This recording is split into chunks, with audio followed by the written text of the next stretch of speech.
નમસ્કાર, સમાચારો સાથે હું છું ઝિલન। સૌપ્રથમ વાત કરીએ સુપ્રીમ કોર્ટે એફઆરસી મુદ્દે ગુજરાત સરકારને કર્યો છે મોટો આદેશ।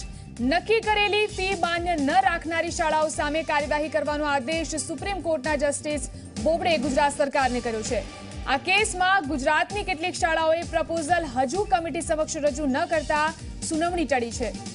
આ મામલાની વધુ સુનાવણી ફેબ્રુઆરીમાં હાથ ધરાઈ શકે છે। આગામી સુનાવણી વખતે એફઆરસીમાં વાલીઓને સ્થાન આપવાનો નિર્ણય થાય તેવી સંભાવના છે। સાથે જ ખાનગી શાળાઓ ફીમાં સરપ્લસ કેટલા ટકા રાખી શકે છે તે મુદ્દે પણ ફેબ્રુઆરીમાં સુપ્રીમ કોર્ટમાં સુનાવણી થશે। તો આ વિશે વધુ જાણકારી માટે હિતેન વિટલાણી આપણી સાથે ફોન લાઈનથી જોડાયા છે। એફઆરસી મામલે હિતેન, સુપ્રીમ કોર્ટે શું આદેશ કર્યો છે?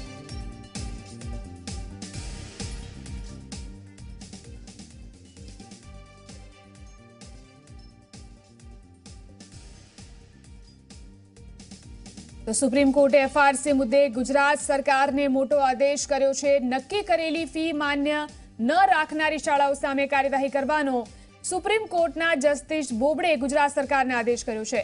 આ કેસમાં ગુજરાતની કેટલીક શાળાઓએ પ્રપોઝલ હજુ પણ કમિટી સમક્ષ રજૂ ન કરતા સુનાવણી ટળી હતી।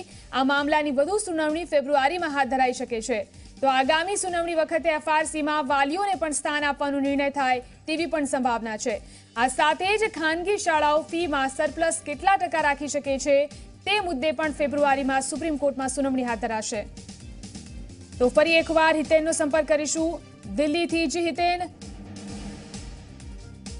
એફઆરસી મામલે સુપ્રીમ કોર્ટે શું આદેશ કર્યો છે?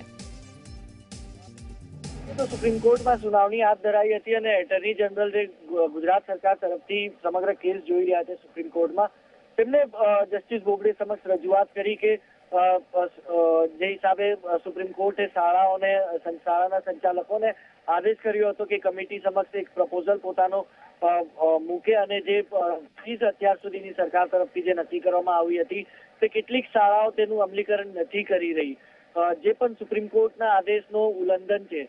જેથી સુપ્રીમ કોર્ટે સાફ એટર્ની જનરલ અને ગુજરાત સરકારને આદેશ કર્યો કે કાયદાકીય કાર્યવાહી જે છે તે તમામ શાળાઓ વિરુદ્ધ કરી શકાશે।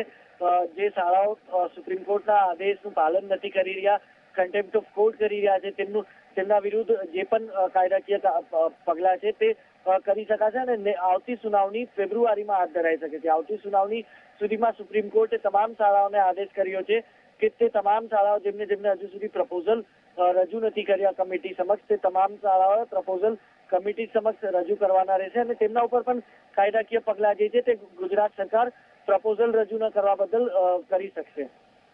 જી બિલકુલ, આભાર હિતેન સમગ્ર જાણકારી આપવા માટે। તો હવે આગામી સુનાવણી ફેબ્રુઆરીમાં થઈ શકે છે। એફઆરસી મામલે સુપ્રીમ કોર્ટે ગુજરાત સરકારને આ આદેશ કર્યો છે।